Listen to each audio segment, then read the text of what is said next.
So in this video, I'm going to show how to change a flat tire. It's just going to be a demonstration. My tire's not flat, but I'll show you how it goes basically. So first thing you want to do, regardless of the position of the wheel, usually on sedans, cars like this, the 4-door, the spare wheel will be in the trunk. So I'm pop open my trunk, and like everybody else, you'll probably have stuff in your trunk, so make sure you move it because you're going to have to lift something like this up. You pick this up, you have your tools, which is your jack, the scissor jack they call it, and your, like, I guess, lug wrench. And this sometimes, this bar would be to turn the jack, I believe. But I'm gonna show you the tools that your car usually provides you, or the factory provides, in case of an emergency. This is like a worst case scenario. All cars usually come with a spare and the tools needed, or at least this set, or something similar. But some people do take them out because they like the scissor jack. It's a free jack. Then they sell the car without it. So if you ever buy a used car, make sure you check to see if the spare tire is in there. So after lifting that up, usually you can just pick the tools up out of there, and you'll see the spare tire in the bottom. Generally, the tire is going to be held on by some type of fastener, plastic or metal, and you usually can just unscrew it easily. If it's not easy to unscrew, then you're going to have a battle with it or use some pliers, because from so many years of sitting, usually they get rusted and these things don't come out easy. My luck, this one's in pretty good condition. It's a 2010 model car, so it's not that bad. There's a million threads on this thing, so we're unscrewing for a while. Oh my goodness, how many threads are in here? This is okay, so at least you know that, yeah, all those threads. So you take this out, and usually you can just pick the wheel up. So yeah, just get the tools out of the way.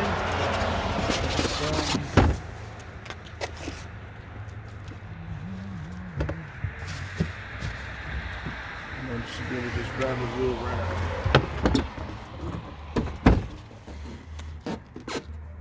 So generally you'll see some information on a tire besides the spider webs. Follow the owner's manual for safety, and then it says this tire is for emergency use only, because it's a very narrow tire. It's not your normal size tire. These tires aren't made for like normal highway speeds. This one says the speed limit is 50 miles an hour or 80 kilometers, but yeah, maximum recommended speed. So they're saying it's recommended, meaning this tire may go over 50, but it's not recommended. Depending on how much weight you have in your car, you could probably blow this thing up, but I don't want to say that's common. I've seen a lot of cars drive on spares for a long time, actually. The tire inflation pressure for this particular tire is 60 psi. And if you look, you have a regular little valve stem right here, the rubber style. You just take the cap off and you just check the tire pressure. I'll put that in another video. Alright, so these tools usually are just easy to pop right out the foam. So this is the bottom of the jack where it goes on the floor, and this is the part that goes under the car to lift it up. Like I said, you want to probably pull this little bar out, because I believe this is to help crank it up. And then this one is the lug wrench. Looks like this actually helps turn it, so this is how we're going to be turning the tool. And you hook it through, and it's just to help you get like a leverage point. Alright, so when you let's say this is the back of the car, and you place the jack under what's called the pinch weld. This little piece right here it's like reinforced a little to be able to carry the weight of the vehicle. Other parts of this seam might not be as strong and then probably will bend. So you see how it's got a gap right here. It's pretty much showing you this is the pinch weld where you should be jacking, or a jacking point. Some cars will have like an arrow and it'll be like jacking right here or somewhere in the plastic fender, but this is it's pretty straightforward. So like I said, you want this part of the jack to be under the pinch weld, and then the big part on the floor for stability. So usually you can crank this by hand to just get it started, or turn it by hand to get it up to where you need it to be, so you can line it up safely and correctly. Hopefully you're on like level ground. They usually can work in the dirt, but it's just very difficult because the dirt sinks and it will allow it to like rock or teeter, and then you'll be worrying about the car falling over on you while you're doing it. So if you look, If you check this out, even by just my hand power, because the way these fine threads are made, the way this thing's made, it's just made to push up easily or carry, you know, lift torque or lift weight very well. So even just by my hand pressure, I'm lifting the car a little bit. You know, see what I'm saying? Like just a little bit. The tool makes it so much easier. So the tool, you got like this hook. You want to hook through the holes. Or actually, let me figure that out. You want to hook it through the holes. Both holes, right? And you got the bar sticking out like this. Usually you'll have the second piece with a hole, or like a notched hole, that matches this little shape. So you put that, or actually, let me hold on. All right, so like I said, we're gonna match the hole into this part right here, and we're just gonna turn it. Now you can just keep going like this. Right, you're gonna keep turning it. And as I'm turning it, and as I'm turning it, you'll see the tire lift up.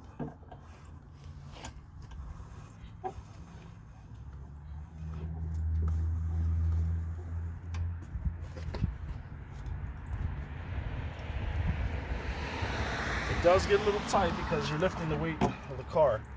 But you see, I mean, I'm going at a pretty steady motion. You can kind of see the tire just lifting right off the ground.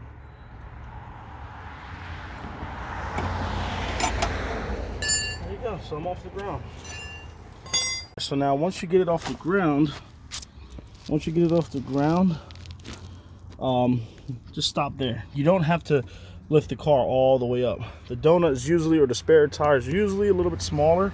So you don't have to go that high off the ground. Plus, you don't want to max this out and have it straight up and almost, you know, tilting over or falling. Like I said, depending on where you're at, if you don't have a flush, or depending on where you're at, if you don't have a flat surface to jack up on, it could be a little dangerous. All right, so now that I have the car in the air and I want to try to get the lug nuts off, if you notice, with the car in the air, I can't really loosen this. It's just going to keep spinning. I could apply my parking brakes and try to make it tighter, but that might not be as efficient. So what I like to do is I lower the car where the tire just touches the ground. When you start to see it touch, stop at that point. Don't release the full weight of the vehicle onto the tire, but just lower it where it can kind of grip the ground, and then I can break my lug nuts loose. So with my tool back in, now I'm going to go counterclockwise to go down a little.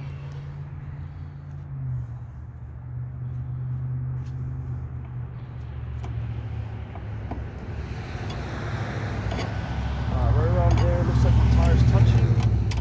So let me see if I can move it. I still can move a little bit, or it can spin a little, so let me lower it down some more to get some more traction or some more weight on the tire.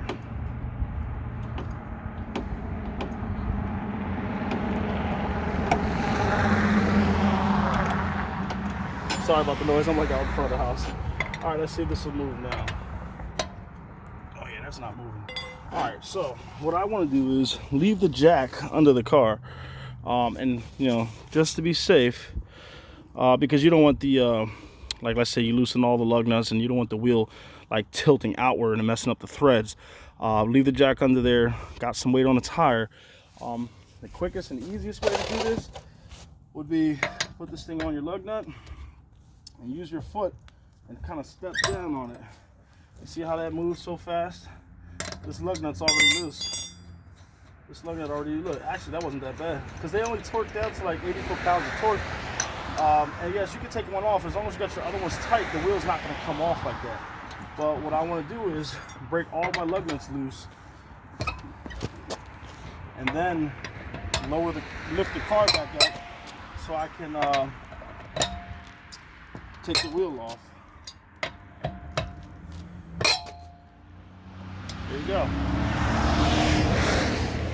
Oh goodness, people just flying by. That was actually an emergency vehicle.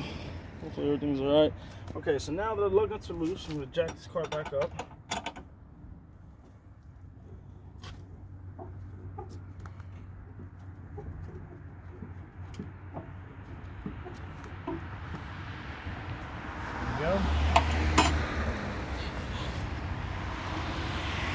And I'm going to take off my lug nuts.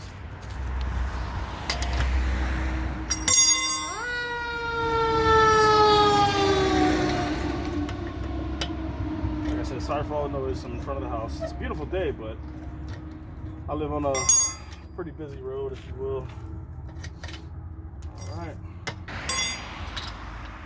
All right, so now we have the tire fully unbolted, but look, it's not coming off. Sometimes they get stuck on the car. A good, easy way to do this would be just to give it a nice kick, like either on the sides or the top. There you go. See how it came loose? Now this thing came right off. You see, this is why it gets stuck on there. It's like a little bit of rust and corrosion. Sometimes that gets stuck on the rotor face, or what you would call the hub. This is the hub, and this is the brake rotor right here. These are your lug studs, and these are considered your lug nuts. They go on there. Some cars come with 4. This car comes with 5. Some trucks come with 8 to 10, depending on the weight of the vehicle. Now we get the spare tire.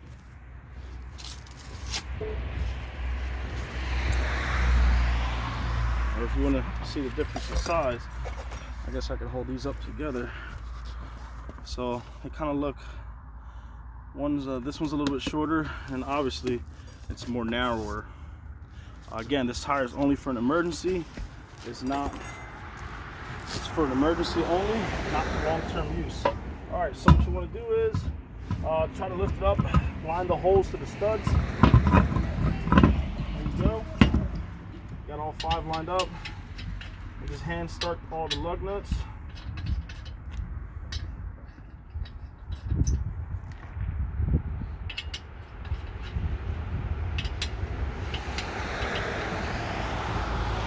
And your lug nuts, always thread them on by hand. If you can start the threads by hand, then you know your lug nuts are good. If the lug studs are good, the threads are fine. If they're too tight, like let's say if you pulled it off and you notice like some metal shaving because it's an older vehicle, or somebody had changed the tires before and used an impact tool or a tool that was stronger than what the car needed, and let's say you try to put the lug nut on and it doesn't want to spin, don't use the tool to force it on, because what you're going to be doing is considered stripping the threads. That's a mistake. You don't want to do that. If it doesn't go on, see if you could at least get the other 4 on, or let's say if you had a 4 lug, the other 3 on. If you have at least 3 lugs, you can kind of like limp it to a shop or a parts place. So you can buy new lug nuts and all that and get it towed or whatnot. But so these threaded on by hand easily. So I'm gonna just use this to like help me kind of like speed up get through the threads. So like this is another important thing right here. Important point to make would be like you see, I tightened this one up. Let me loosen it a little bit. So I'm loosening it, and you see how the rim is wobbly. It's going to be straightened up when you tighten the lug nuts, but you don't want to tighten it while it's like crooked. Like if it's crooked like that, you see how I got that movement? If I leave it like that and I tighten this lug nut, it might mount it incorrectly, or the wheel might be crooked and it'll wobble as you're driving down the road. So what you want to do is you want to make sure you're putting your hand on it, like, you know, like keeping it against the hub, pushing on it, you know what I mean? Like keep your hands against it, and then start threading in. Well, I'm using my feet now to hold up, and I've been doing this for a while. So you hold it, you want to thread at least 1 to it, and then go right there. And then what you want to do is when you thread 1 snug, go opposite from that one, and then tighten that one up a little bit. Use a tool, and what that does is it just helps the tire mount flush to your hub, so you don't have no like crooked wheel or no wobble or anything like that. So now there's no wobble, no play. I can tighten the rest of my lug nuts, and they'll go on nice and fine. All right, so I'm gonna tighten these all up. Oh my God. I'm gonna snug these all up.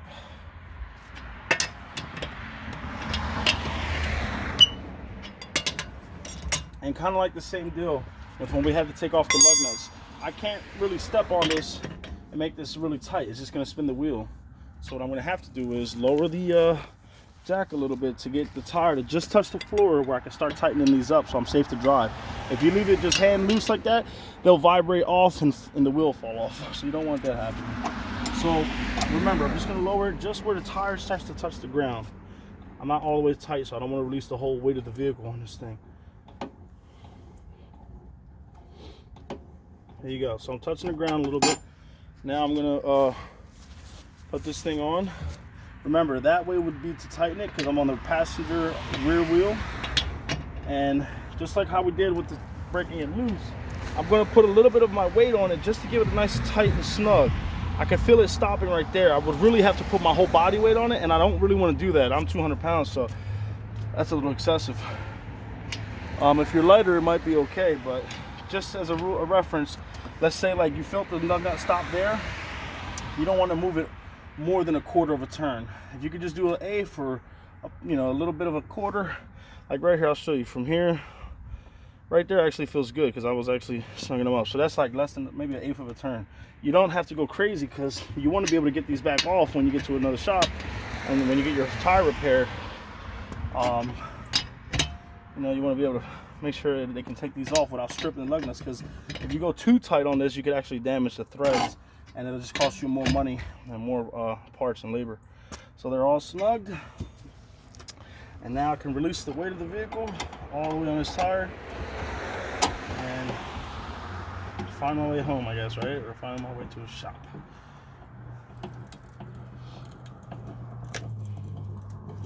There we go. So you see, the jack's out from under the car, the wheel's fine. Like I said, speed limit, you shouldn't go over 50. You can drive with your hazards on if you're on the highway, in case of that. And tire pressure for the spare tire for this particular car, a 2010 Honda Accord, it requires a 60 psi. So I'm going to put my original wheel back on, and I'll show you a tool that I like to use. Alright, so a tool that I like to use is called a 1/2 inch breaker bar. This one's pretty long, I don't know, maybe like 2 feet long. You can get them about 1 foot long, any length you want, wherever you go. Harbor Freight, AutoZone, a lot of auto parts stores would have tools like this. The reason it's called a 1/2 inch breaker bar is because this anvil, or this tip, is exactly a 1/2 inch wide, which fits a 1/2 inch drive socket. This is a 19 millimeter socket, 6-point or deep socket. This would be considered deep. If it was a short one, it'd be considered a shallow socket. This is a deep. It helps with certain cars that have long lug nuts or long studs, and they call it a breaker bar because this is not a ratchet, it's a bar strictly for just putting a lot of torque down into a particular fastener or lug nut. So I'm just going to put my wheel back on using this to show you. Again, like I got the floor, I got the tire still on the floor a little bit.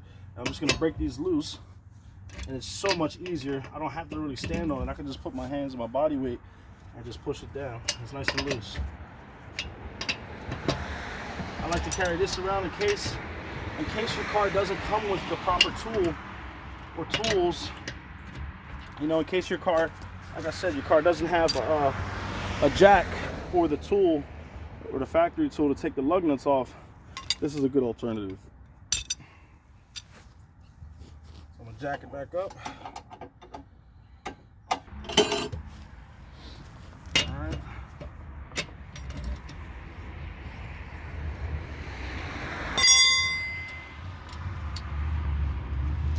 Alright, so I'm gonna take this off so I can put it back in my trunk. I'm gonna put the original tire back on. Same deal, you want to just line up the studs. Make sure it's flush. Remember, start your lug nuts. Hand thread them first. Don't force them. I like to start all of them. I'll snug it up, just the one. And like I said, you wanna kind of like wiggle it so you can find that set spot on the hub, and then go opposite direction, straight across from it. You don't want to go right next to it because it'll just tighten the bottom and not the top.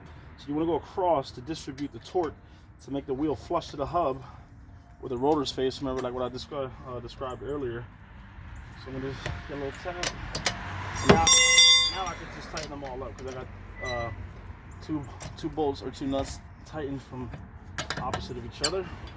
I'm going to lower the vehicle back down and tighten them up with my breaker bar. This car, the lug nuts are usually around the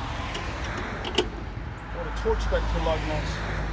Like I said, I'm just going to lower it so I can get the weight on the tire, so I can tighten these lug nuts, and then I'll release the entire weight of the vehicle. This car takes, cars like any small 2-door, 4-door regular cars, the lug nut torque is generally around 80 foot-pounds of torque, and a truck would be like 100 foot-pounds. So you got like a general rule of thumb. Usually cars are 80 foot-pounds, trucks are 100. That's just a general rule of thumb. Bigger trucks are a lot heavier, so they require more lug nut torque, but I'll cover that in a different video. So again, I'm not going crazy. This bar can put more force down, so I'm not going to put all my weight on it. I'm just going to push on it enough where I feel like it's done. And you hear that popping noise? If you hear that popping noise, stop right away, because you're already tight, and that's the dry metal rubbing against each other. It's kind of like trying to squeak, but it's not squeaking because it's gripping and it's heating up the metal. If it heats up the metal like that, you can strip the threads out. So once you hear that popping noise, just stop right there. You're snug enough.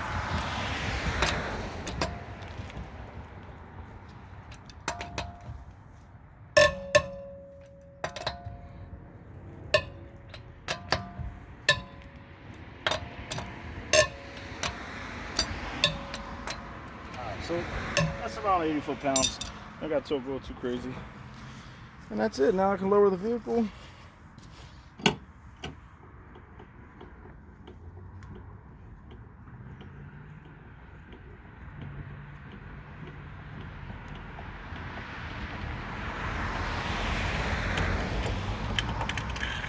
that's it.